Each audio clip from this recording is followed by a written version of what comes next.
Let's take a look at DOTD TR-226M, making, curing, and transporting concrete test specimens. When the department designs a project to use concrete either in pavement or a structure, the design parameters are based on the minimum compressive strength of the concrete. Compressive strength is also a pay item for DOTD projects. By following the procedure, variations in sample fabrication or storage are minimized. In other words, you don't want your bad techniques to influence the test results. Okay, so what's wrong with this picture? We see that the technician did take the time to select a test location that was out of the way of construction equipment and the construction process. He even took the time to make sure everything was level. But what he didn't do was use good judgment when he decided to prop up this test platform with clumps of dirt.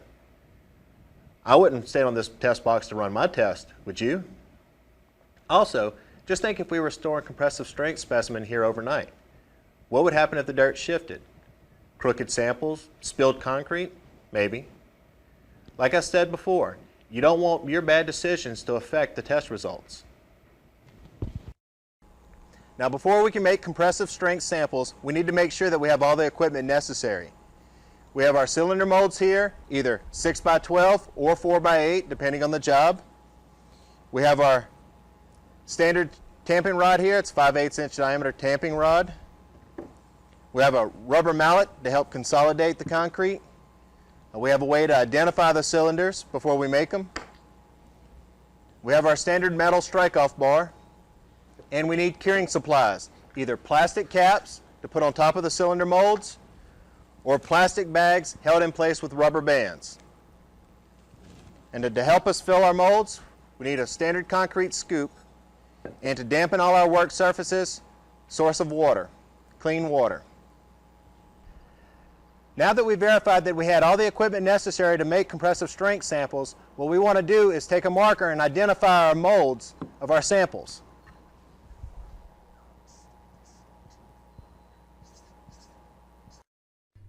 We need to identify the test specimens by writing the sample number, project number, lot number, the date of the pour onto the molds with permanent ink. If you are using reusable metal molds, the specimens should be identified with the same information written on a card and have that card attached to the mold. After we've identified our molds, what we want to do is obtain a sample in accordance with DOTD S301. We're going to fill our molds in 3 equal layers with our concrete.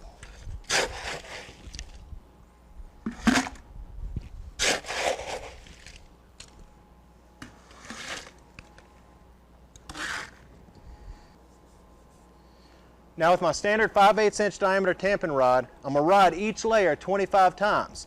I'm going to rod in a spiraling pattern starting on the outside edge and working my way towards the center.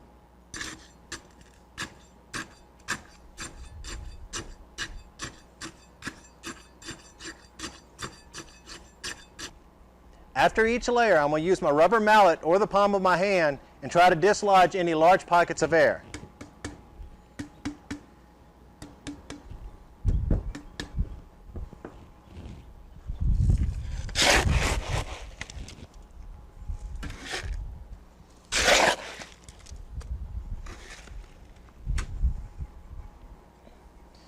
Now while I was rodding my first layer, I was real careful not to strike the bottom of the mold.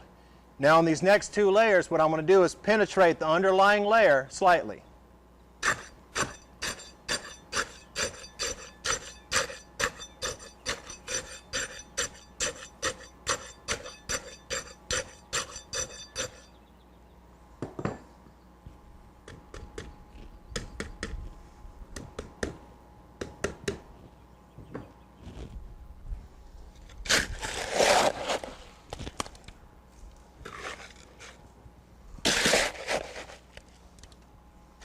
On the 3rd and final layer, I'm going to overfill my mold slightly to allow for some consolidation during rodding. Same thing, I'm going to rod this 3rd layer and penetrate the underlying layer slightly.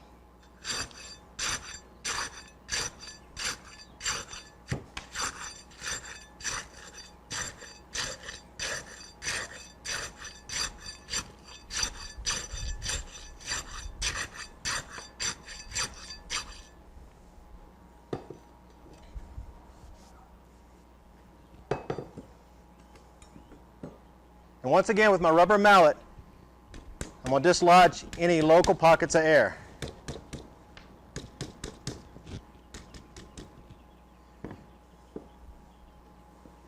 Now with my standard strike-off bar, I'm going to strike off the top of my cylinders flush.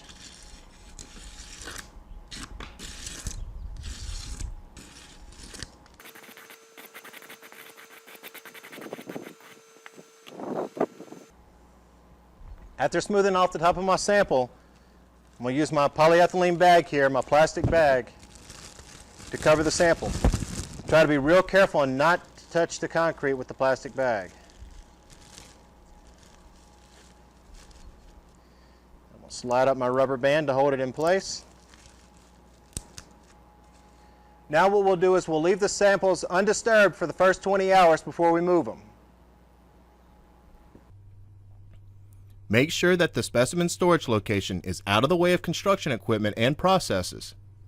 For samples that will be used to determine when a structure can be put into service, or samples that will dictate form removal, the storage location should be as near as possible to the portion of the structure they represent. Provide the specimen with the same temperature and moisture conditions. Specimens made for precast concrete follow these same steps.